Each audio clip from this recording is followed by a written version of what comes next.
Ya, Assalamualaikum warahmatullahi wabarakatuh. Kembali lagi di channel YouTube SMK IT Bani Abdurrahman. Kita akan melanjutkan video yang eh, kemarin sempat terjeda. Kita bahas mengenai ini ya, eh, mengenai apa cara pembagian IP untuk pembagian IP untuk sebuah jaringan atau instalasi jaringan. Oke. Sekarang kita akan masuk video yang kedua atau tutorial praktek yang kedua, karena yang kemarin masih teori ya. Masih tetap sama di soal satu ya. Ini soal satu kenapa panjang ya pembahasannya, karena semua basic-basicnya ada di sini. Jadi teman-teman harus benar-benar mempelajari basicnya terlebih dahulu sebelum main ke expertnya atau yang lebih susahnya gitu ya. Itu jadi kemarin itu yang kita setting di video ke berapa ya, saya lupa pokoknya.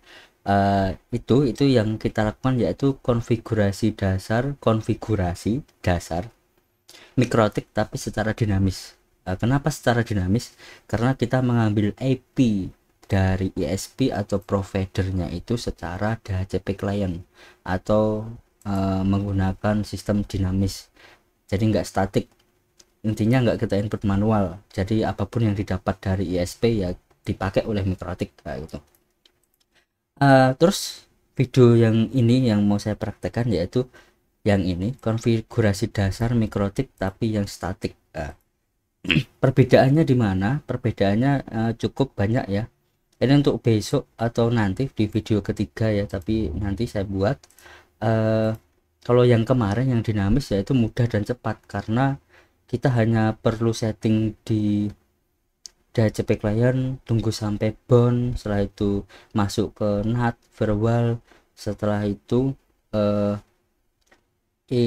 input IP address terus bikin DHCP server, selesai gitu kan. Nah, cuma untuk kekurangannya kemungkinan kedepannya akan rawan trouble dikarenakan IP-nya kan mengambil apa aja yang dikasih oleh ISP, jadi nggak kita tentukan. Jadi kalau eh, jaringan lagi crowded, tahu-tahu IP1-nya atau sumber internetnya itu berubah-berubah sendiri, ya secara nggak langsung kan akan mengganggu jaringan. Nah gitu. Terus yang akan kita lakukan sekarang yaitu konfigurasi dasar mikrotik tapi yang statik gitu ya, yang statik. Jadi nanti akan banyak yang harus dikonfig secara manual, di input manual. Setelah itu kita harus mengetahui IP dari ISP atau provider yang diberikan. Terus kita harus eh, terus untuk kelebihannya untuk statik ini ya, kita akan mengetahui IP1 atau sumber internet itu yang kita inputkan berapa, dan itu kemungkinan tidak akan berubah gitu karena kita inputkan secara statik gitu. Terus mengurangi resiko loss IP, karena kalau statik dia tidak akan hilang kecuali dari provider berubah IP-nya. Jadi bisa jadi nanti eh, nggak connect gitu, tapi kemungkinan jika dari provider sudah memberikan IP ke kita, ke modem kita, itu biasanya ya itu yang selalu diberikan gitu ya, tidak akan berubah. Nah, seperti itu. Terus berarti kalau kita mau setting yang kedua ini, hal yang pertama harus kita lakukan yaitu harus mengetahui IP dari ISP provider ya, harus ini. Jadi untuk cara mengetahuinya, eh, hal pertama yang harus teman-teman lakukan itu komputer harus connect ke sumber internetnya dulu, ke modem langsung ya. Jadi jangan connect ke mikrotik dulu, ke sumber internetnya. Setelah itu teman-teman bisa buka CMD ya. Cara buka CMD harusnya udah tahu ya. Buka CMD terus kita langsung coba epconfig al ya. Nih, di sini kita bisa melihat IP addressnya berapa, subnet masknya berapa, terus default gateway-nya berapa, DHCP servernya berapa, dan juga DNS servernya berapa. Nah, ini harus teman-teman hafal ya. Jadi kita catat saja. Kita catat ya di bawah sini. Pertama default default gateway itu 192.168.1.1. Flexible gateway ada DNS server kita isi 192.168.5.1 tuh. Selanjutnya kita ketik juga DHCP servernya ya, DHCP server 192.168.1.1.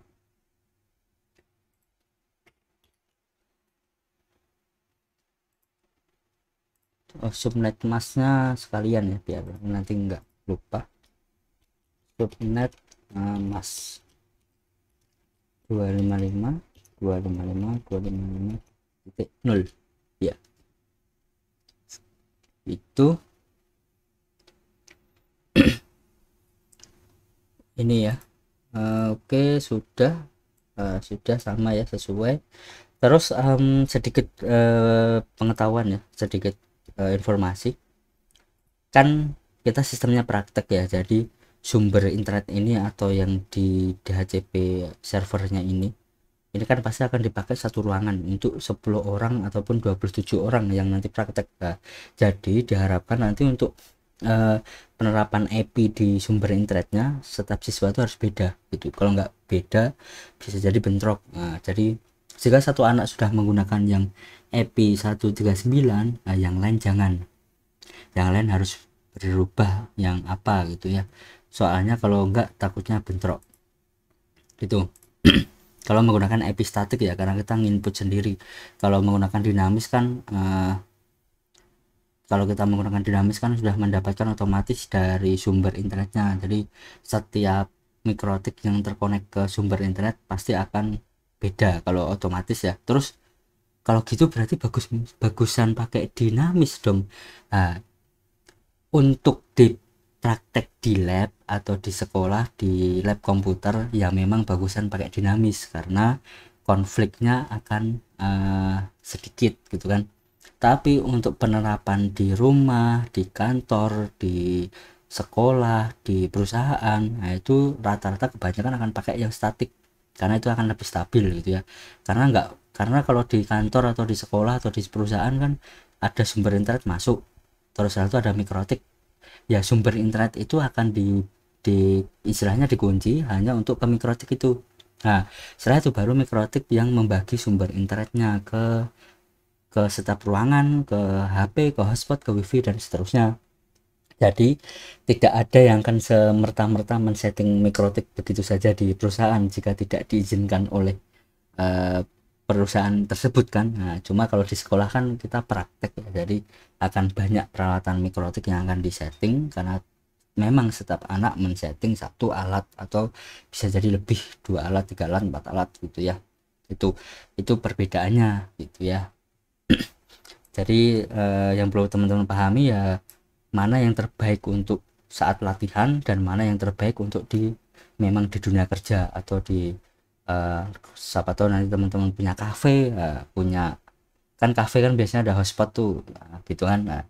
Settingannya gimana nanti kan seperti itulah dan seterusnya ya. Oke, kita CMD udah selesai, udah kita ini IP-nya kita ketikkan sekalian aja ya. IP-nya 192.168.1.39.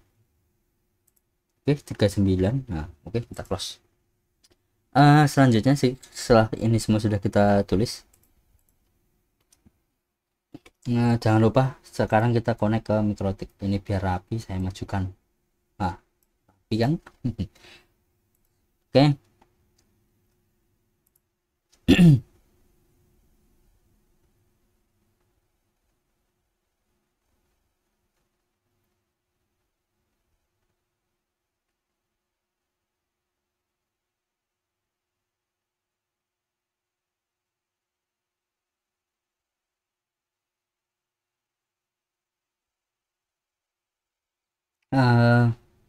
Oke, mikrotiknya sudah saya konekkan ya, apakah sudah atau belum ya? Mana ini winbox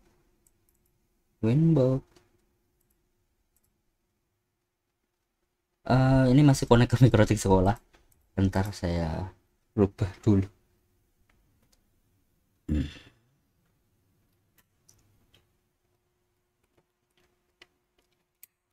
Tetap ya, untuk komputer connect ke Ether 5, jangan lupa. Bentar, ini ribet.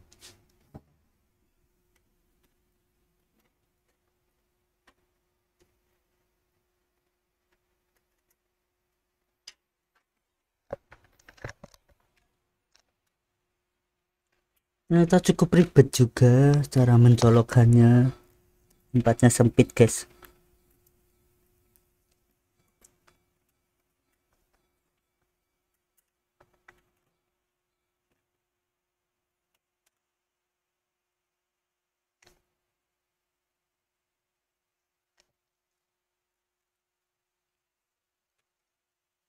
Oke.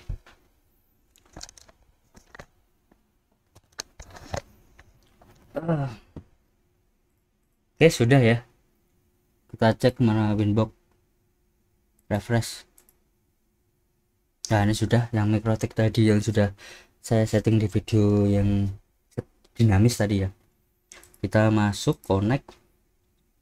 Oh, passwordnya guys, lupa connect. Oke, karena ini sudah semuanya sudah disetting, kita reset saja ya. Kita dari awal kalian mengulang lagi nih cara reset kayak mana nih. Cara reset ya ke sistem, reset configuration, jangan dicentang apapun biar bersih. Klik reset, yes, tunggu. Oke, nanti dia akan masuk sendiri. Ini hapus nih, enggak usah ya. Oke, kita tunggu sampai mikrotiknya bip lagi menyala. Sudah 12 menit, lumayan ya, penjelasan saja lama. Oke, mikrotiknya sudah bip 2 kali tapi lampu indikatornya belum nyala. Nah, ini baru nyala. Kita coba cancel aja, kita hapus, refresh. Nah, ini sudah masuk ya, jadi ada API bawaan dari mikrotiknya, kita pakai aja yang ini, connect. Nah, terus ini kita remove configuration, tunggu dia akan keluar sendiri biasanya.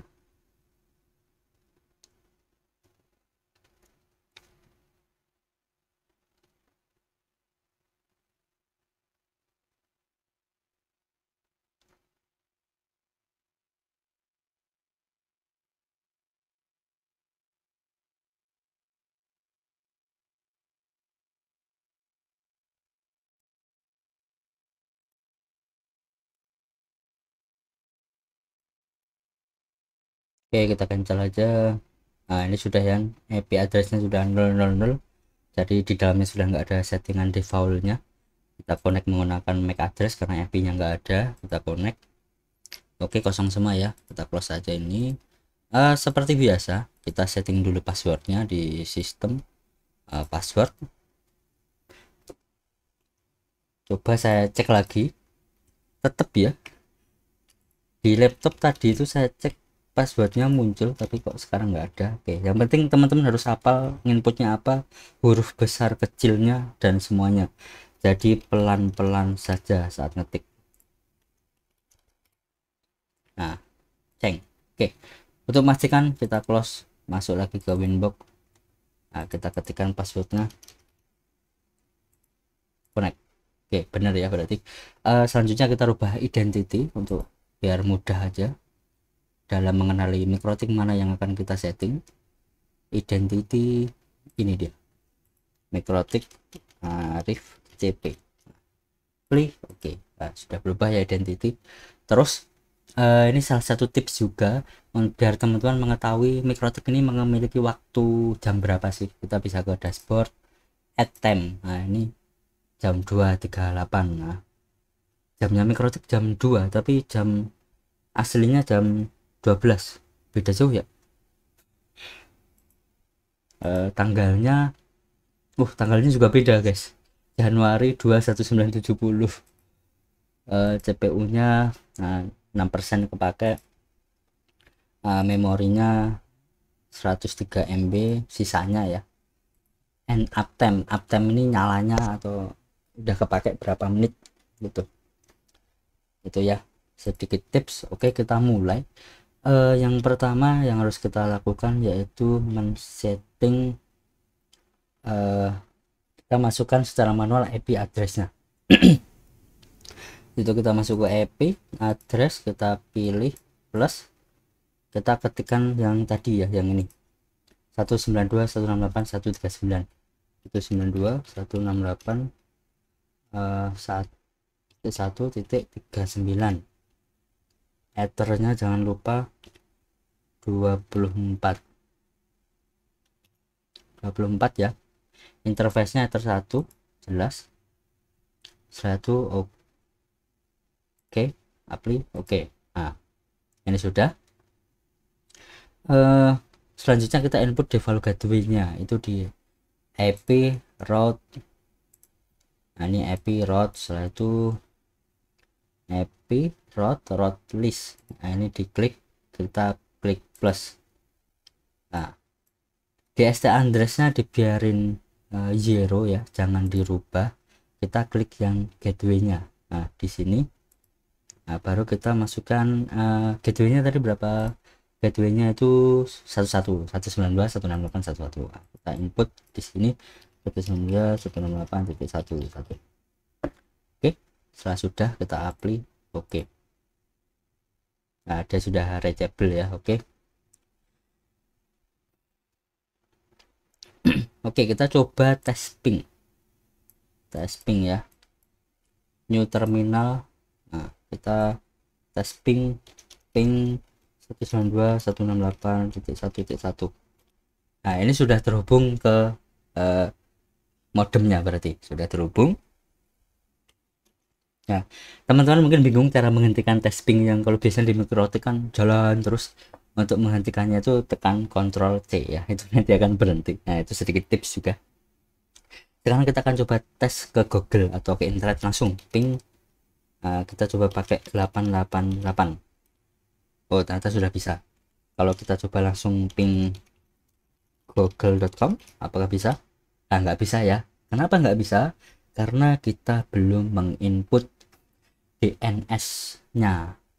Karena DNS itu untuk mengenali bahwa untuk akses internet ke publik keluar gitu ya, gitu. Jadi untuk input DNS-nya tadi kan kita sudah tulis juga DNS servernya tuh ini 51. Kita masuk ke IP, ini kita close saja, tapi ini kita biarin biar teman-teman bisa melihat apa saja yang baru saja kita setting. Kita ke IP, setelah itu ke DNS. Nah, ini IP DNS, DNS setting. Di bagian server ini diisi sesuai dari IP provider dari ISP, yaitu yang ini 51 ya, 192.168.1.5. salah 5.1. Itu ya, yang 1 benar kan, 51. Oh ya, benar. Setelah itu jangan lupa untuk dicentang bagian allow remote request. Ini fungsinya itu untuk karena yang menggunakan internet kan di bawah juga ada, maksudnya di bawah itu di jaringan lokal, contoh di lab, di kantor, di HP-nya teman-teman. Nah, itu kan butuh internet juga. Kalau ini nggak di allow remote request, nanti HP-nya teman-teman atau komputernya teman-teman itu cuma bisa connect ke mikrotik tapi nggak bisa mengakses internet. Nah, gitu ya, biar jaringan lokal itu juga bisa mengakses internet, ini perlu dicentang. Oke, kita apply oke. Kita coba tes lagi new terminal, apakah sudah bisa ping google.com. Nah, bisa ya, karena DNS-nya sudah diinput. Oke, kita biarin aja di sini ya, biar nggak buka-buka. Nah, selanjutnya setelah kita men-setting DNS, kan komputer kita belum mendapatkan internet, berarti ini ya, belum mendapatkan IP gitu ya. Kita harus bikin lagi untuk IP di ether sesuai skema, berarti di ether 5 10.11 nih ya, kita tambahkan di sini di address list. Kita bikin 192 mohon maaf, 10.1.1.1 ya, ether 24. Interface nya ether 5, salah, ether 5 ya, bener ya. 10.11.24. Nah, apply oke. Nah, ini kita sudah memberikan IP ke Ether 5. Selanjutnya yang perlu kita lakukan yaitu firewall ya, IP ke firewall ke NAT.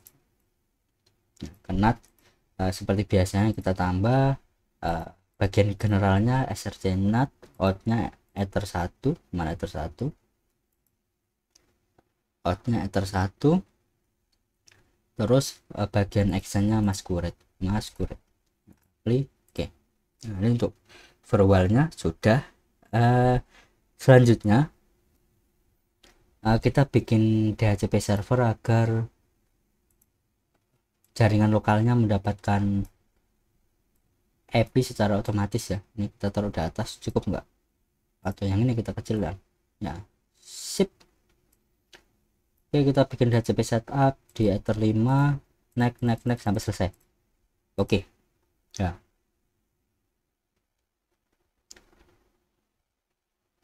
seperti biasa tidak otomatis mendapatkan lagi. Nah, alhamdulillah akhirnya dia otomatis mendapatkannya.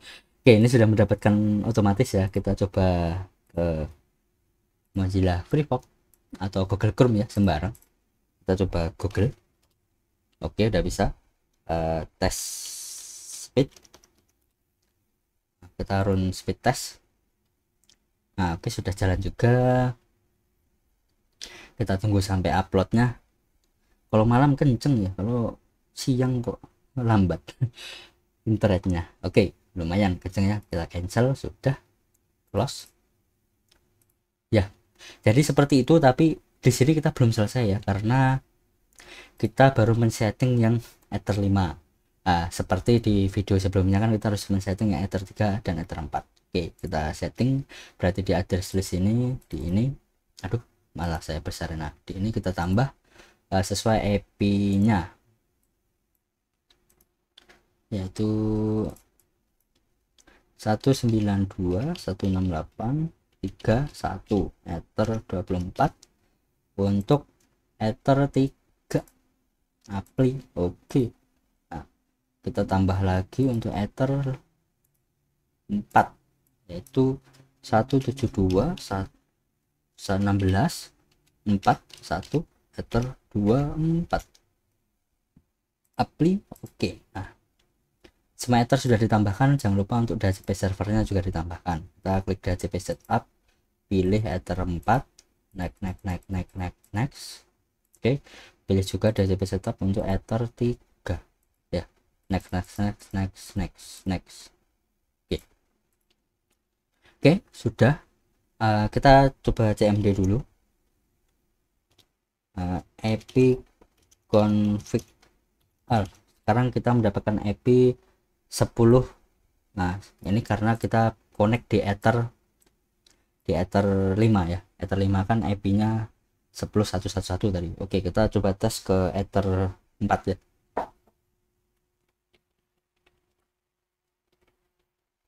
Oke, ini sudah nggak connect. Oke, sudah mendapatkan IP. Karena belum connect sepertinya. Coba kita cancel saja, kita connect lagi manual.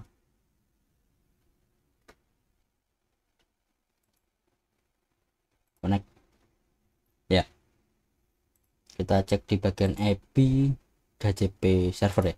Nah, sekarang udah di Ether 4 ya. Apakah benar sudah mendapatkan IP 172? Kita tes lagi di CMD. Nah, sudah benar ya, mendapatkan IP 172. Oke, kita langsung saja tes di Ether 3. Harusnya mendapatkan 192. Oke, lagi mencari IP nya. Ini jika tidak otomatis nanti teman-teman bisa menggunakan cara disable enable ya. Harusnya udah tahu teman-teman. Nah, ini kita sudah di Ether 3. Apakah sudah mendapatkan IP 192? Kita cek. Oke, sudah mendapatkan IP 192.168.3.254 ya.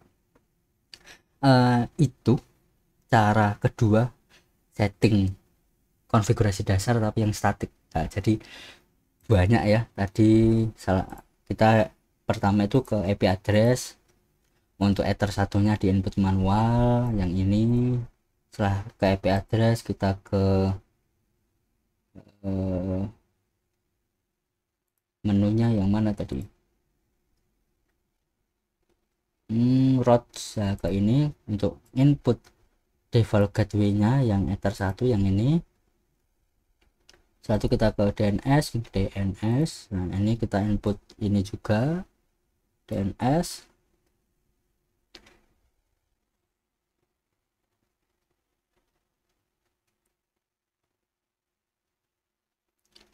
Selanjutnya kita tetap menginput yang firewall sama, dan yang terakhir DHCP server yang ini. Jadi terus ini juga kita input manual yang ether 5, 4, dan 3 karena untuk jaringan lokalnya itu ya. Mungkin itu. Terus sekarang kita berbicara mengenai yang ini yang saya bilang tadi, kalau ether 24 itu hanya mengakomodir di video kemarin ya, kalau teman-teman sudah nonton, cuma mengakomodir sekitar 250-an user itu ya. Itu cara ngeceknya di mana? Teman-teman bisa ngecek di ya ini di DHCP server. Ini coba kita cek di ether 3 ya, apakah kelihatan untuk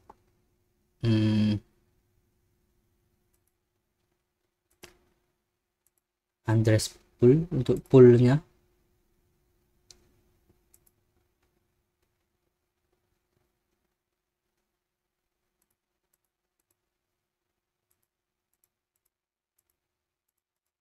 Cara ngecek poolnya, atau kita coba buat ya di DHCP setup, kita coba buat lagi ether 5 lah di bagian karena sudah ada ya, kita ulang aja yang ini, kita delete DHCP setup untuk ether 5. Next.